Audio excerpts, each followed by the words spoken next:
I'm Edyta Sitar from Laundry Basket Quilts. Welcome to Quilting Window. I am so glad you took the time and wanted to quilt with me. You know, Memorial Day is coming up, and I love to celebrate holidays with a quilt.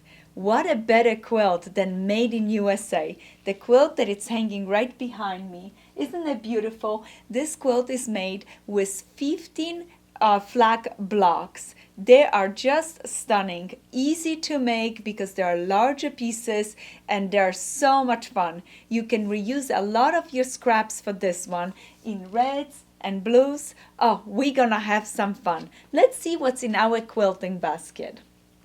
To make the quilt, we're gonna need a pattern, and the pattern calls Made in USA. The pattern calls for all the fabrics that you need, and those are 8 fat quarters in red, 7 fat quarters in light, and 8 fat eighths in blues.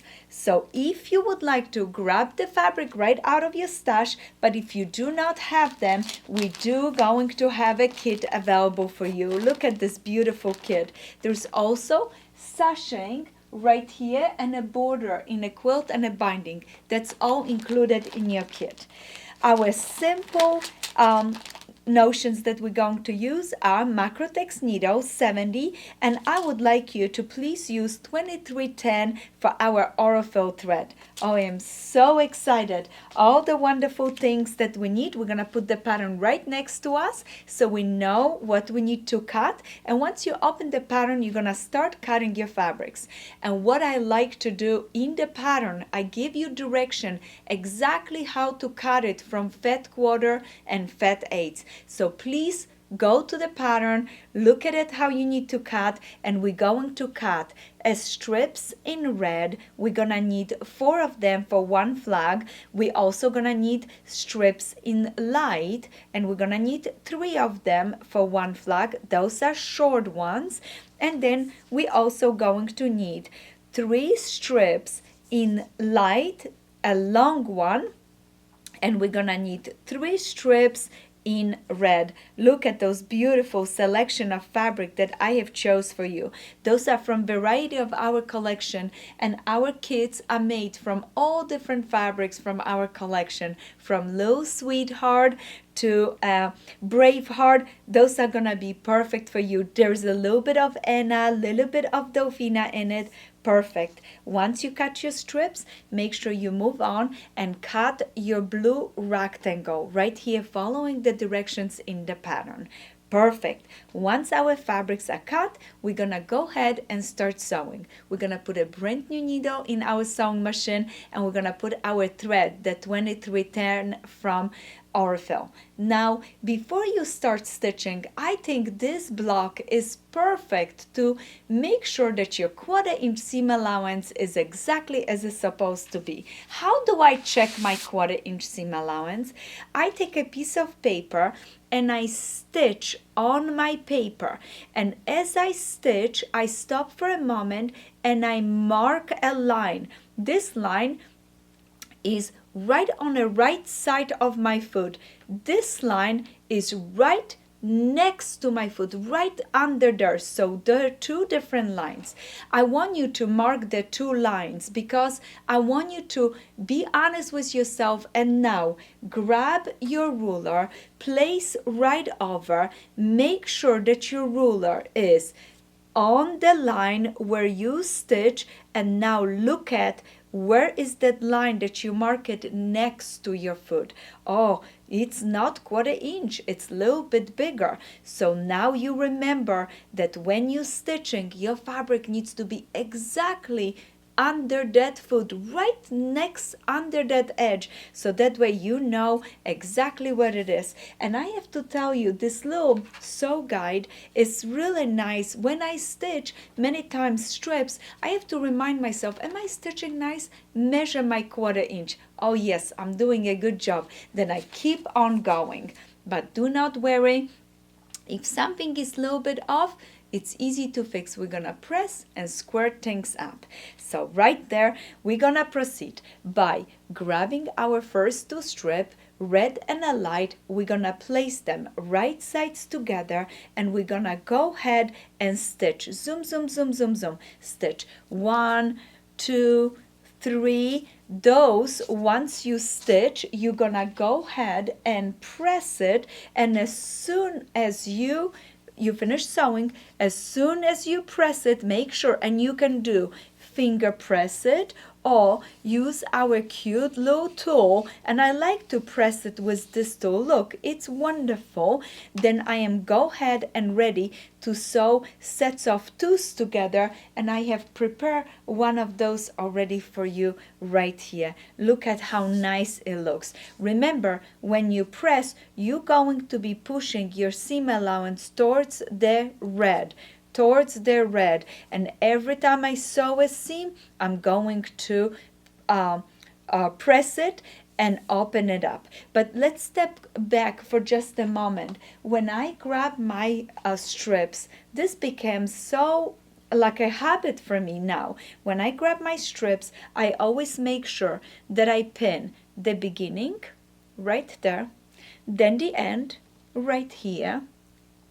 Do you see? Just spin it, and I'm using my patchwork pins that we love it so much, and then I'm gonna go ahead and pin that middle. So I'm gonna put 3 pins, beginning, end, and a middle. When the strips are much longer, I would go ahead and place my strips right sides together, just like this, right sides together, and I would pin here, here, here, and here, at least 4 pins.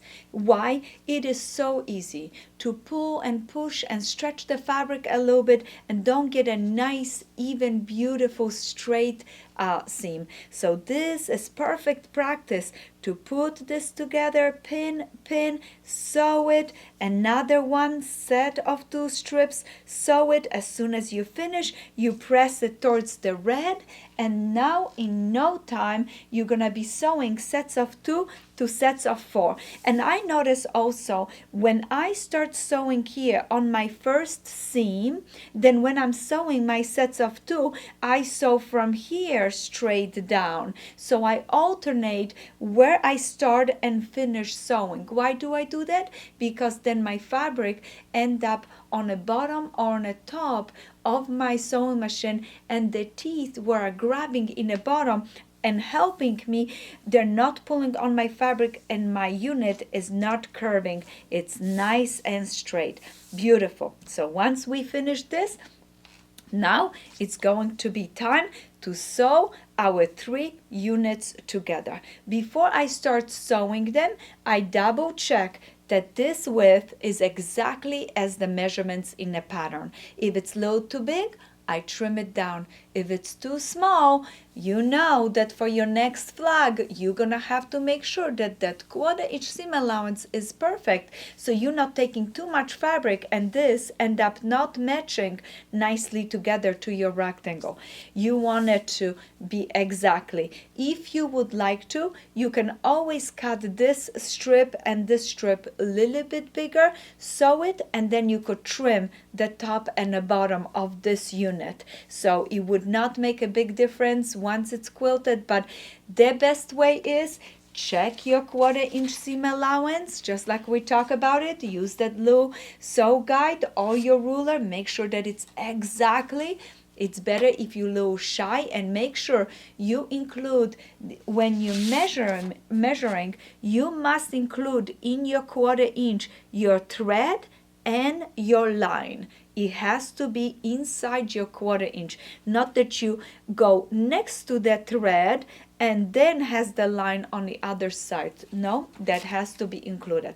Perfect. So I hope I'm not driving you crazy with just reminding you about that 1/4 inch. I hope this is gonna help. So now, once we have this unit done, we're going to go ahead and place our blue right over. Oh, this is wonderful. Place right over, and again we're gonna grab our pins, pin it in place. Then this side, beautiful, pin it in place.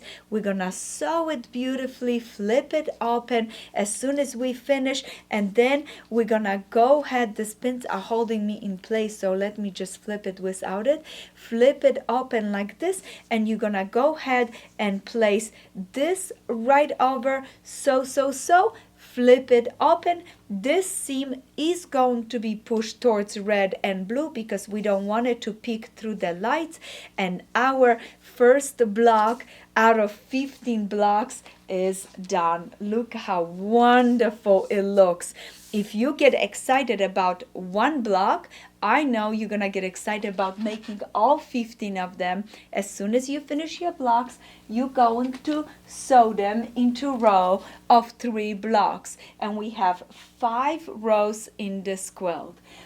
Then we're gonna add a sashing in between right here, and there's a little thread, and we can then add the borders around it, and that's just perfect quilt top. We are ready to quilt it and put a binding on it.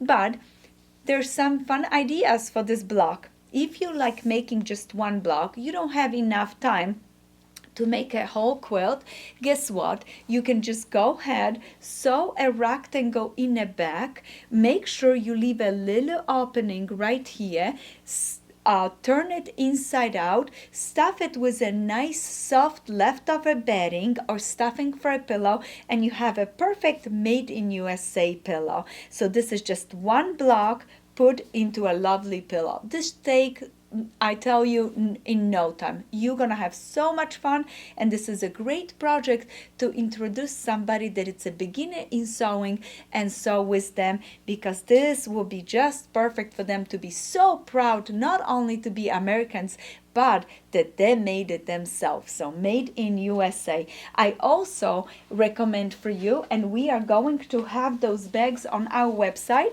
If you would like to, you can go ahead and take one block. Look at this, how beautiful this is. I took one block and I took a canvas bag. I cut the sides.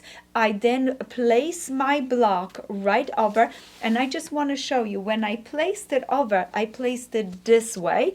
I stitched, then I flipped the block down like this, and then I rolled this side under, top stitch, and then I sew my sides back in for this wonderful canvas bag. And now you can go ahead out to the grocery store, fill it up really nice, and be so proud what a wonderful project you did. So this is our made in, oh, those are little threads, our made in USA canvas bag. So let's talk about fabric before I let you go. If you don't get the kit, just using any scraps, remember you're gonna need blue, you're gonna need lights, and you're gonna need reds and pinks. Why do I use reds and pinks? Because I like the variety of color. It gives me almost like a movement into my strips. When I just did reds, it was very flat, so adding the pink really gives a nice look for me. And I always think about those flags that are outside in the sun, sunbathed, and there's some of the reds fade away just tiny bit, and it looks just wonderful. If you ever have purchased from us our winter blues, those are perfect. Our winter, our heartwarming reds are perfect for the strips, and you can accent with our winter lights or blushing lights. So those colors would be great. If you don't have a kit, get those bundles or dig into your stash, and made in USA, beautiful project. I am so happy that you stopped by and visit with me. Make sure you subscribe to our YouTube channel and visit our website at laundrybasketquilts.com. Happy quilting and have a wonderful holiday weekend.